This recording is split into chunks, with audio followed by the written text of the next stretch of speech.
Welcome back. તો આગામી લોકસભાની ચૂંટણી પહેલા કોંગ્રેસના રાજકોટના નેતા ઇન્દ્રનીલ રાજ્યગુરુ ફરી એકવાર સક્રિય થયા છે। આગામી લોકસભાની ચૂંટણી પહેલા ઇન્દ્રનીલ રાજ્યગુરુ રેલી રૂપે શક્તિ પ્રદર્શન કરશે। તો ઇન્દ્રનીલ રાજ્યગુરુની આગેવાનીમાં 13 ફેબ્રુઆરીએ રેલી રૂપે શક્તિ પ્રદર્શનનું આયોજન કરાશે। તો સીબીઆઈ, ઇલેક્શન કમિશન, આરબીઆઈ સહિતની સંસ્થાઓને ભાજપે ખત્મ કર્યા હોવાના આક્ષેપ સાથે ઇન્દ્રનીલ રાજ્યગુરુની આગેવાનીમાં આ રેલી યોજાશે। તો સંવિધાન બચાવો દેશ બચાવોની રેલીનું ઇન્દ્રનીલ રાજ્યગુરુની આગેવાનીમાં આયોજન કરાશે। તો આ રેલીમાં જિગ્નેશ મેવાણી, હાર્દિક પટેલ, કનૈયા કુમાર, સ્વામી ચક્રપાણી સહિતના અગ્રણીઓ હાજર રહેશે। આ રેલી બાદ ઇન્દ્રનીલ રાજ્યગુરુ તમામ અગ્રણીઓને સભા પણ સંબોધશે।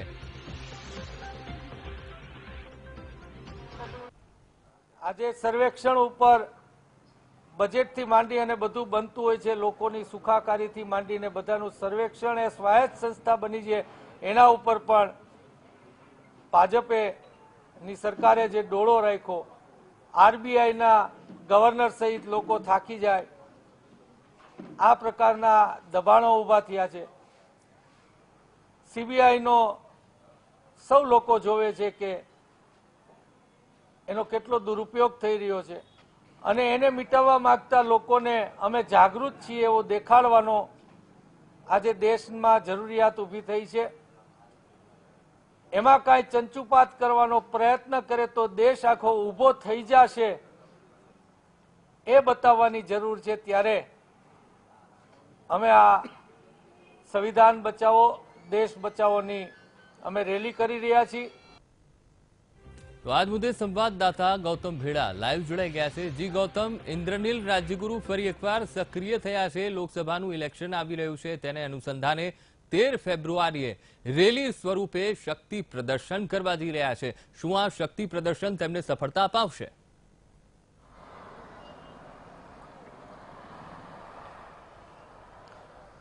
અજીત, ચોક્કસ ખૂબ જ મહત્વની વાત છે કે લોકસભાની ચૂંટણી આવી રહી છે ત્યારે જે અત્યારથી જ કહી શકાય જે પૂર્વ એમએલએ હતા કોંગ્રેસના ઇન્દ્રનીલ રાજ્યગુરુ છે તે ફરી એક વખત સક્રિય થયા છે અને આજે રેલીનું આયોજન કરવામાં આવ્યું છે। સંવિધાન બચાવો દેશ બચાવો આ પ્રકારની એક રેલી છે, જેમાં કનૈયા કુમાર, જિગ્નેશ મેવાણી, હાર્દિક પટેલ સહિતના જે નેતાઓ છે તે પણ હાજર રહેવાના છે। આપણી સાથે અત્યારે વિપક્ષ નેતા જે છે કોર્પોરેશનના વસરામભાઈ સાગઠિયા છે। વસરામભાઈ, આ એક રેલીનું આયોજન કરવામાં આવ્યું છે, કહી શકાય લોકસભા પહેલા એક શક્તિ પ્રદર્શન છે એવું પણ માની શકાય છે?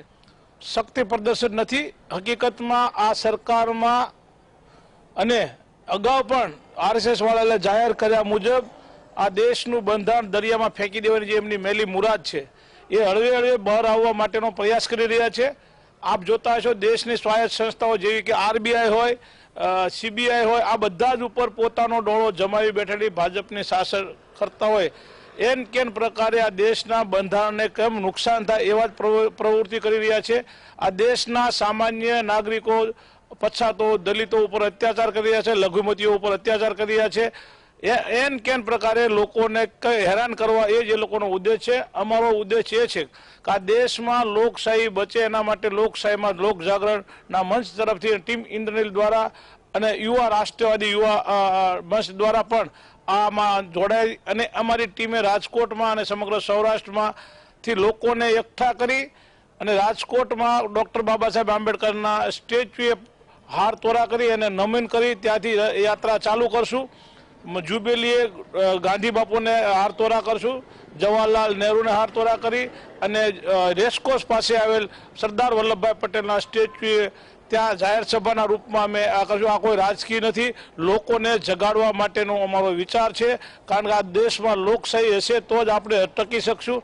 નતર જે તે સમયે દેશમાં આપ જોઈ શકો છો પાકિસ્તાન જેવા આપણી સાથે આઝાદ થયા હતા એની પરિસ્થિતિ શું છે ને આપણી પરિસ્થિતિ શું છે। આપણને લોકશાહીમાં ખુલ્લું બોલવાનું, હાલવાનું બધા જ પ્રકારના હકો મળ્યા છે જે ત્યાં મળતા નથી।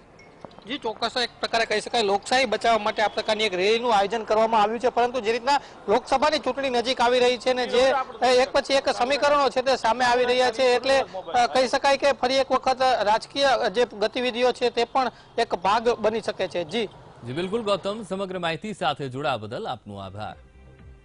ઇન્દ્રનીલ રાજ્યગુરુ ફરી એકવાર સક્રિય થયા છે। સંવિધાન બચાવો દેશ બચાવોની રેલી કરશે 13 ફેબ્રુઆરીએ। કહી શકાય કે આ શક્તિ પ્રદર્શન કરવામાં આવી રહ્યું છે 13 ફેબ્રુઆરીએ।